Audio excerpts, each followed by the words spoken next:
Moscow has announced that Xi Jinping, the president of China, will visit Moscow around the time of the anniversary, the first anniversary of Russia's invasion of Ukraine.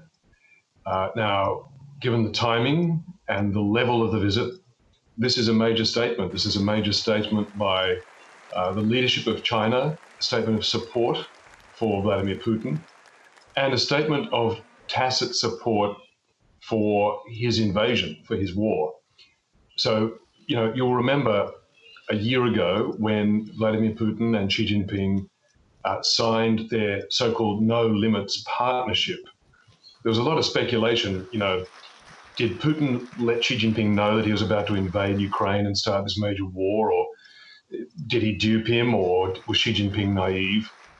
Well, if this visit goes ahead, it will tell us not only that Xi Jinping is happy to be in this partnership with Vladimir Putin, but that he is fully supporting and backing Putin and his war in public in the full light of world attention. And Peter, it would be quite a change of tune for China, who spent most of last year, at least publicly, avoiding vocal support of Russia's invasion of Ukraine.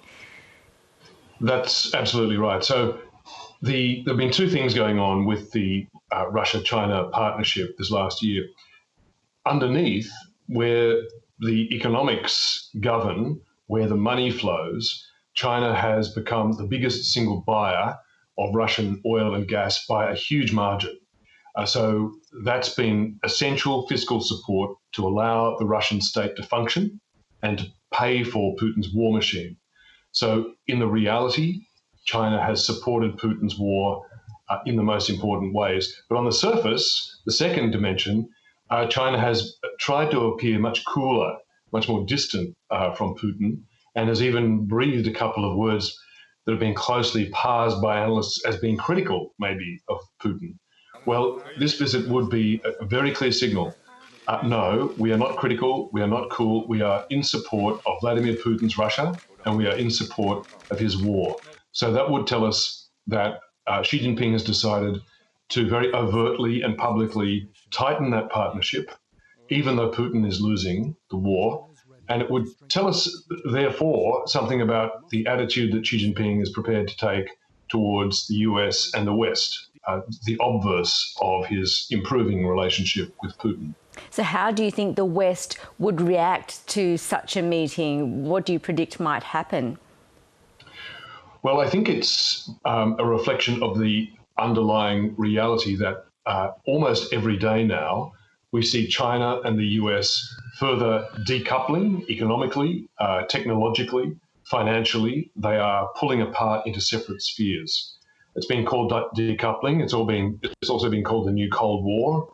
I don't think we're there yet, but that's the trajectory that certainly we're on. So just in the last couple of days, for example, the US has persuaded two major suppliers of very high-tech, sophisticated microchips, Japan and the Netherlands, to stop supplying them to China.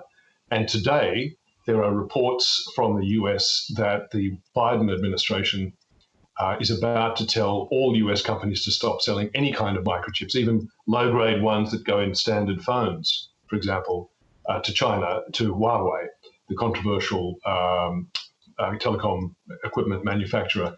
So I think the visit, if it does in fact go ahead, Xi Jinping to Moscow, would tell us that the formation of those spheres, the coalescing of those spheres of influence, China and Russia on the one hand, the West on the other, is gathering pace and taking shape.